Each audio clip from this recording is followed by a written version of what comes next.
Hello friends, ഞാനീ പോകുന്നത് ഫ്രാൻസിലേക്കാണ്. എൻ്റെ ഫസ്റ്റ് ഷെങ്കൻ കൺട്രി. ഞാൻ UK സ്റ്റുഡൻ്റ് ആയിരിക്കുന്ന സമയത്താണ് ഫ്രാൻസിലേക്ക് വിസയ്ക്ക് വയ്ക്കുന്നത്. എനിക്ക് 6 മാസത്തെ വിസയാണ് അവർ തന്നത്.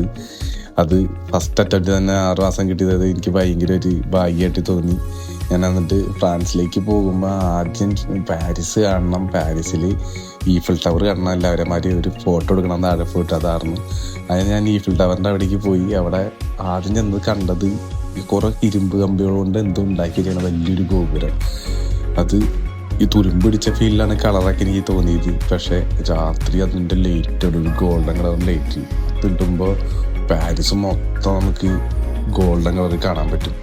പാരീസ് സിറ്റിയിൽ എവിടെ നിന്ന് നോക്കിയാലും നമുക്ക് ആ ഈഫിൾ ടവർ കാണാം. അത്ര ഹൈറ്റാണ് ഈഫിൾ ടവറിന്. എഞ്ചിനീയറിംഗ് വിസ്മയത്തിൻ്റെ അവസാന വാക്കെന്ന് തന്നെ പറയാം Eiffel tower. City of love എന്നാണ് പാരീസിനെ പറയണത്. അവിടെ ഈഫിൾ ടവർ മാത്രമല്ല, അനവധി ഒരുപാട് സ്ഥലങ്ങളുണ്ട് കാണാൻ. പിന്നീട് ഞങ്ങൾ പോയത് ഡിസ്നി ലാൻഡ് പാരീസിലാണ്. ഞാനൊരു ഡിസ്നി ഫാനല്ല, എൻ്റെ ഫ്രണ്ട് പറഞ്ഞിട്ടാണ് ഞാൻ അവിടെ ടിക്കറ്റ് എടുത്ത് ഞങ്ങൾ പോയത്. അവിടെ ചെന്നപ്പോൾ ഡിസ്നി ഫാൻ അല്ലാഞ്ഞിട്ടും എനിക്ക് ഒരുപാട് ഇഷ്ടമായി. അവിടുത്തെ ആക്ടിവിറ്റികളും കാര്യങ്ങളും, അവിടെ നടക്കുന്നത് റോഡ് ഷോ ഒക്കെ ഉണ്ടായിരുന്നു. ഒരുപാട് ഡിസ്നി ക്യാരക്ടറൊക്കെ വെച്ചിട്ട് അവരെല്ലാ ദിവസവും റോഡ് ഷോ കാര്യങ്ങളൊക്കെ നടത്തും. അത് കാണാൻ എന്തോരം കുഞ്ഞു മക്കളെ, എന്തോരം പിള്ളേർ അവിടെ വന്നായിരുന്നു എന്നറിയോ കാണാൻ വേണ്ടിയിട്ട്. അടിപൊളിയായിരുന്നു എനിക്ക് ഫീലായത്. എനിക്കാകെ അറിയുന്നത് മിക്കി മൗസും പിന്നെ ഞാൻ പൈററ്റ്സ് ഓഫ് ദി കരീബിയൻ്റെ വലിയൊരു ഫാനാണ്. അതിൻ്റെ പ്രൊഡക്ഷനും ഡിസ്നി ആയിരുന്നു എനിക്കറിയാം. വേറെ ഒന്നും എനിക്കറിയില്ലായിരുന്നു. അവിടെ ചെന്നപ്പോൾ ഒരുപാട് ക്യാരക്ടർ എനിക്ക് കാണാൻ പറ്റി. ഞാനൊരു ഫുൾ ഡേ ഡിസ്നി ലാൻഡിൽ സ്പെൻഡ് ചെയ്ത്, ഒരു ഫുൾ ദിവസം ഉണ്ടായാലാണ് നമുക്ക് ഡിസ്നി ലാൻഡ് മൊത്തം കാണാൻ പറ്റുള്ളൂ.